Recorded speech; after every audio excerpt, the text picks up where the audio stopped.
Hello mass, మనం ఈరోజు వీడియోలో అయితే నరుటో వల్ల మోస్ట్ అన్ప్రెడిక్టబుల్ ఫైటింగ్ స్టైల్ ఏందో తెలుసుకోబోతున్నాం. అంతకంటే ముందు మీరు ఏం ఫైటింగ్ స్టైల్ అనుకుంటున్నారో మన కామెంట్ సెక్షన్లో అయితే కామెంట్ చేయండి. మీలో చాలా మంది మన రాక్లీ తాగి ఫైట్ చేసేది కానీ నరుటో షాడో క్లోన్స్ని యూజ్ చేసి ఫైట్ చేసేది కానీ అనుకుంటుంటారు. కానీ ఆ రెండు అయితే తప్పు. The most unpredictable fighting style ఎవరిదంటే కిల్లర్ బీది. మన కిల్లర్ బీ ఒకేసారి 7 షాట్స్తో అయితే ఫైట్ చేస్తాడు. మన జోరో కన్నా అద్దుమానం కిల్లర్ బీ అయితే. మన కిల్లర్ బీ ఫైటింగ్ స్టైల్ అంట చాలా డిఫరెంట్ గా ఉంటుంది. తన మనసులో ఏ మ్యూజిక్ ప్లే అయితే దానికి తగినట్టు బీట్ లో అయితే తను ఫైట్ చేస్తాడు. మన కిల్లర్ బీ ఫైట్స్ లో పల్టీలు కొడతాడు, జంప్స్ చేస్తాడు, ఏ పడితే అవి చేస్తా ఉంటాడు.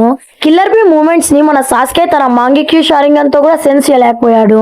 మన కిల్లర్ బీ ఎంత అన్ప్రెడిక్టబుల్ అంటే తను సాస్కే ఫైట్ మధ్యలో ఉన్నప్పుడు తనకి ర్యాప్ గుర్తొచ్చిందని తను ఫైట్ ఆపి మరీ ఆ ర్యాప్ ని బుక్ లో అయితే రాసుకున్నాడు. మీ అందరికి అర్థమైందని అనుకుంటా the most unpredictable fighting style ఎవరిదనేసి.